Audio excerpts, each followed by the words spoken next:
Okay. ఈ బిల్లో కూడా FCRA బిల్లో గవర్నమెంట్ ఏమంటున్నారంటే కన్వర్షన్ చేయకూడదు మీరు. ఇది రిలీజియన్ అగ్నాస్టిక్, అంటే మీరు సిక్ రిలీజన్ ఉండొచ్చు, మీరు బుద్ధిస్ట్ ఉండొచ్చు, క్రిస్టియన్ ఉండొచ్చు, ముస్లిం ఉండొచ్చు, హిందూ ఉండొచ్చు, ఏ రిలీజన్ అయినా ఉండొచ్చు, జైన్స్ కూడా ఉండొచ్చు. మీకు చట్టం ఒకటే అందరికీ. ఎందుకంటే ఈవెన్ హిందూ గుళ్ళు కూడా బయట నుంచి డబ్బులు వస్తాయి, లేదని కాదు, వాళ్ళకు కూడా NGOలు ఉన్నారు, కానీ ఇంత లేరు. ఎందుకంటే దీంట్లో main attempt is conversion. Second category ఒకటి పెట్టారు, ఎడ్యుకేషన్. మీరు ఎడ్యుకేషన్ కోసం తెచ్చుకుంటున్నారు, వెరీ గుడ్. కాన్వెంట్ స్కూల్ చాలా కట్టారు, బ్రిటిష్ వాళ్ళ టైం నుంచి స్కూల్ కడుతున్నారు.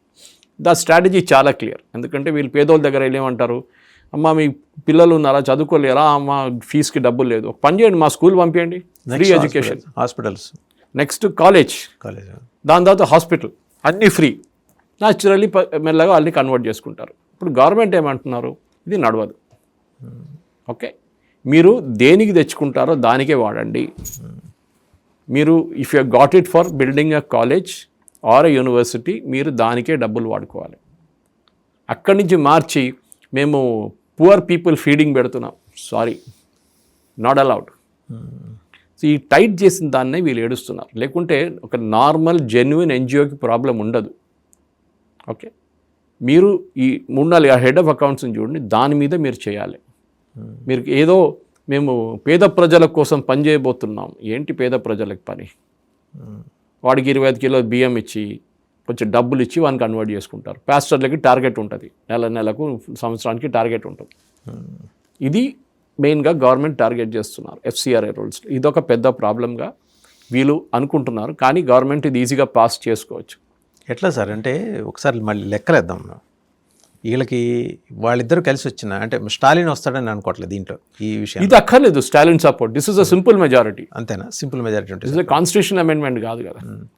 బట్ సమాజ్వాదీ అక్కర్లేదు, వీరెవరు అక్కర్లేదు, ఉన్న మెజారిటీతోనే అయిపోతుంది. ఇప్పుడు TMC వాళ్ళు వచ్చారు, వాళ్ళతో అయిపోతుంది. 300+ ఉంది, మీకు ఎంత కావాలి? 272 కావాలి, అంతే. సింపుల్ మెజారిటీతో పాస్ అయిపోతుంది.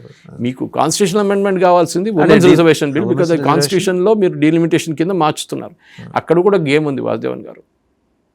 డీలిమిటేషన్లో ఫర్ ఎగ్జాంపుల్ ఇప్పుడు మోదీ గారు ఇచ్చిన ఆఫర్ ఉంది ఒకటి, ఏంటి, 50% పెంచేస్తాం. ఇక్కడ 17 ఉన్నది 28 అంత అవుతుంది తెలంగాణలో.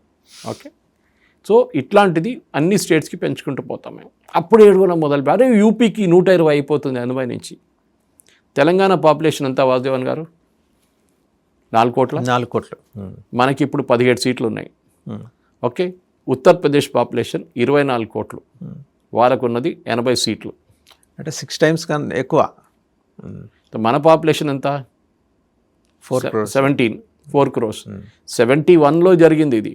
ఈ 80 వాళ్ళకి 80 సీట్స్ వచ్చిన 71లో అప్పుడు ఎవరున్నారు? కాంగ్రెస్ వాళ్ళే ఉన్నారు కదా. Okay, so you can calculate easily. అదే, ఎందుకంటే ఇదంతా we'll had really work it out అనమాట. ఓకే, సో ఇది మనం అర్థం చేసుకోవాలి వీళ్ళ గేమ్ ఏంటనేది. So yes, we will do it, we have to do it. It's not ఇది మనం ఎందుకంటే I'm just getting you the data. వీళ్ళ వైపు నుంచి ఈ బిల్లు పాస్ చేస్తే వీళ్ళకి భయం ఉంటుంది. Okay, and we will have to kind of చాలా కేర్ఫుల్గా గవర్నమెంట్ ఈ గేమ్ ఆడాల్సి వస్తుంది. ఎందుకంటే ఈ బిల్స్ అన్నీ ఒకదానికి ఒక లింక్ ఉంది. ఉత్తరప్రదేశ్ పాపులేషన్ ఇప్పుడు 24 కోట్లు, దాంట్లో ఓటింగ్ పాపులేషన్ 25 కోట్లు ఉంది అనుకోండి. తెలంగాణ పాపులేషన్ 4 కోట్లు, ఓటింగ్ పాపులేషన్ 3.5 అనుకోండి. 3 crore 80 lakhs ఉన్నారు యాక్చువల్లీ. మీరు 6తో మల్టిప్లై చేస్తే మీకు 120 వస్తాయి. ఇక్కడ పాపులేషన్ బట్టి అక్కడ మల్టిప్లై చేస్తే అంతే కదా. 50% వాళ్ళకు కూడా పెరిగింది, 80 నుంచి 120. అరే 120 సీట్లు ఉంది వాళ్ళకి అన్న. న్యాచురల్ వాళ్ళ పాపులేషన్ పెద్ద. 6 తెలంగాణలో ఉన్నారు వాళ్ళ దగ్గర. 6 తెలంగాణ స్టేట్ కలుపుకుంటున్న పాపులేషన్ వాళ్ళ దగ్గర ఉంది. So what are you cribbing about? 50% Shamika Ravi and Mudit Kapoor అని చెప్పి వీళ్ళిద్దరు, ఒకటి prime minister adviser Shamika Ravi and Mudit Kapoor from Indian statistical, వీళ్ళిద్దరు కలిసి స్టాటిస్టికల్ ఇన్స్టిట్యూట్ నుంచి వీళ్ళొక స్టడీ చేశారు. చాలా మంచి స్టడీ చేశారు. అండ్ PDF ఫైల్ అవైలబుల్ ఉంది, మీకు పంపిస్తాను తర్వాత. ఓకే, సో ఈ స్టడీలో వాళ్ళు క్యాల్కులేట్ చేసి ఏం చెప్పారంటే, ప్రతి స్టేట్కి మేము ఇస్తాం, ఎవరికి ఇవ్వట్లేదు అని చెప్పట్లేదు. సో ఐ విల్ యాక్చువల్లీ ఈ డీటెయిల్స్ నేను మీకు ఇస్తాను కూడా, మీకు actually will discuss it. Okay, for example ఒక స్టేట్ తీసుకుందాం వాసుదేవన్ గారు, 50% ఇంక్రీజ్ అని చెప్పారు కదా. ఇన్ఫాక్ట్ సుప్రియ సూలే చెప్పింది అది. మేము ఎందుకు సపోర్ట్ చేస్తామంటే మాకు 50% ఎక్కువ వస్తే మేము ఇచ్చేస్తామని చెప్పి. సో ఈ ESC కమిటీ సో ఆ ఫార్ములా బాగా వర్కౌట్ అయినట్టుంది. వర్కౌట్. సో నేను ఇస్తాను మీకు. కేరళ ఫర్ ఎగ్జాంపుల్, కేరళ లోక్సభ సీట్లు ఇప్పుడు 20 ఉన్నాయి. ఎంత రావాలి 50% అంటే? ఇంకో 10కి వస్తాయి. 30 ఇచ్చారు స్టడీ ప్రకారం. ఓకే, ఇంకా దాని తర్వాత తమిళనాడు 39 ఉంది, 59 అవుతుంది. ఎవరికి ప్రాబ్లం ఉందండి? ఎవరికి ప్రాబ్లం లేదు. సీట్లు పెరిగింది అగైన్ 50%. ఉత్తరప్రదేశ్ 80 నుంచి 120, 80 + 40 50%, 120. వీళ్ళకి ప్రాబ్లం ఏంటంటే బీహార్, ఉత్తరప్రదేశ్, మధ్యప్రదేశ్, రాజస్థాన్, ఛత్తీస్గఢ్, ఇప్పుడు అస్సాం కూడా యాడ్ చేసుకోవచ్చు, ఇప్పుడు వెస్ట్ బెంగాల్ కూడా యాడ్ చేసుకోవచ్చు. ఇక్కడ సీట్లు పెరిగితే వీళ్ళకి ప్రాబ్లం. ఎందుకు? నార్త్ ఇండియన్ మీరు గెలవండి, మీరు పోటీ చేసి గెలవండి, మీకు ప్రాబ్లం ఏంటి? ఇది వీళ్ళ ప్రాబ్లం. వాసుదేవన్ గారు, అంటే కాంగ్రెస్కి అభ్యర్థులు లేని పరిస్థితి ఏర్పడుతుందనే భయం అని వచ్చిందా? అభ్యర్థులని కాదు, డిపాజిట్ వస్తుందా లేదా అనేది. అభ్యర్థులు అయితే పక్కన పెట్టచ్చు, ఎవడైనా పోటీ చేస్తాడు కావాలని చెప్పి. వాడికి పార్టీ ఫండింగ్ ఇస్తున్నట్టు డెఫినెట్గా పోటీ చేస్తారు. ఇప్పుడున్న 543 సీట్లలో దీంట్లో ఇప్పుడు ఈ మెథడ్ వీళ్ళు అడాప్ట్ చేశారు. ఇది పాసిబ్లీ బిల్లో కూడా రేపు వచ్చినప్పుడు ఈ బిల్లో కూడా ఇది రావచ్చు. మోదీ గారు ఇచ్చిన డీల్ తీసుకుంటే మంచి డీల్ ఇది. అమిత్ షా గారు ఆ రోజు మీకు గుర్తుంటుంది, ఈ బిల్లు లాస్ట్ ఓటింగ్కి వచ్చిన అమిత్ షా గారు చెప్పి గంట సేపు టైం ఇవ్వండి అన్నారు. నేను మార్చి తీసుకొస్తా అన్నారు. వీళ్ళు అగ్రీ చేయలేదు. ఇప్పుడు ఏం జరుగుతుందంటే, ఇప్పుడు ఈ రేషియో ప్రకారం ఇస్తే అన్ని పార్టీలకు అడ్వాంటేజ్. కానీ ఇది తీసుకోకపోతే సెన్సస్ తర్వాత డీలిమిటేషన్ వస్తుంది ఎట్లయినా. అప్పుడు ఒక కమిషన్ పెడతారు వీళ్ళు, డీలిమిటేషన్ కమిషన్ చెప్పి గవర్నమెంట్ నోటిఫై చేస్తారు. సుప్రీంకోర్టు రిటైర్డ్ జడ్జు వాళ్ళు వీళ్ళు ఉంటారు అందరూ. వాళ్ళు ఒక పెద్ద కమిటీ ఉంటుంది, ఐఏఎస్ ఆఫీసర్లు, వీళ్ళు కూర్చొని వాళ్ళు స్టేట్స్కి వెళ్తారు, మాట్లాడతారు, పాపులేషన్ డేటా చూస్తారు, అన్నీ చూసిన తర్వాత వాళ్ళొక నిర్ణయానికి వస్తారు. ఓకే, తెలంగాణకి 17 నుంచి 29 ఇవ్వక్కర్లేదు, తెలంగాణకి 17 నుంచి 20 ఇస్తే చాలంటే ఏం చేస్తారు? మీరు ఏడవాల్సి వస్తుంది. అప్పుడు మీరు ఛాలెంజ్ చేయలేరు, మీరు హైకోర్టు గీకోర్టు అంతా వెళ్ళలేరు. I think it's only option is supreme court. అది కూడా చాలా చాలా నేరో ఇంటర్ప్రిటేషన్ ఉంది. సుప్రీంకోర్టు ఎంత జోక్యం చేసుకోవచ్చని దీంట్లో. ఇది ప్రాబ్లం రాబోతుంది వీళ్ళకి. మోదీ గారు ఇచ్చిన తీసుకుంటే డీటెయిల్గా బార్గెన్ చేసి కావాలంటే అక్కడిక్కడ 2-3 సీట్లు ఎక్కువ తీసుకోవచ్చు. కానీ మీరు ఇట్లాంటి డ్రామా చేస్తే పోయిందని చెప్పి తీసుకెళ్ళి డీలిమిటేషన్ కమిషన్ కాన్స్టిట్యూషనల్. అది అక్కడ మీరు ఏం చెప్పలేరు, మీరు వెళ్ళి డిమాండ్ చేయలేరు, వాడిని థ్రెటన్ చేయలేరు, ఏం చేయలేరు. ఎలక్షన్ కమిషన్ ధమ్కి ఇస్తారు కదా, అట్లా చేయలేరు మీరు. దీన్ని చేయాలని కూడా చాలా సైంటిఫిక్గా క్యాల్కులేట్ చేశారు ఈ కమిటీ, షమికా రవి అండ్ మోదిత్ కపూర్. వీళ్ళు 543 సీట్లు తీసుకున్నారు వాసుదేవన్ గారు.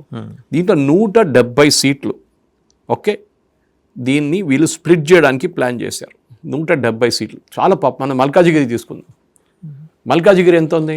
38 లక్షల ఓటర్లు. 38 లక్షల ఓటర్లు, పెద్ద పార్లమెంటరీ సెగ్మెంట్. ఓకే, సో 38 లక్షల సెగ్మెంట్ మీరు ఈజీగా 2గా స్ప్లిట్ చేసుకోవచ్చు. 3 చేయొచ్చు సార్, 3 కూడా చేయొచ్చు కావాలంటే.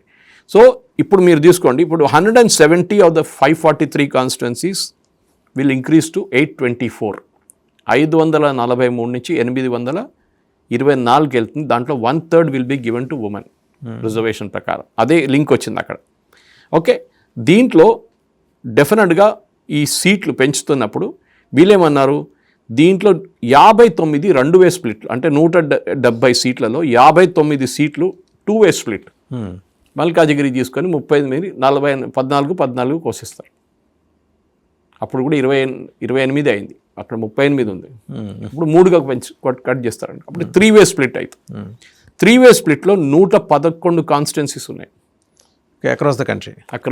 అంటే పెద్ద పెద్ద కాన్స్టిట్యున్సీలు చిన్న కాన్స్టిట్యున్సీస్ అయిపోతుంది. అంటే చిన్నది కాదు, వాళ్ళు చాలా పెద్దగా అయిపోయారు. ఇప్పుడు ఏం చేయలేకపోయారు వాళ్ళు. మల్కాజిగిరి ఇలాంటిది అప్పుడే స్ప్లిట్ చేయాలి ఉండేదాన్ని, కానీ డీలిమిటేషన్ జరగలేదు కదా. ఇది ఇప్పుడు దీని ప్రకారం మనం చూస్తే ఈ ఎలక్షన్ కమిషన్ అంటున్నారు ఓటర్ టర్న్అవుట్ కూడా పెరుగుతుంది. 0.3 నుంచి 2.3 percentage point ఎలక్షన్ పెరుగుతుంది.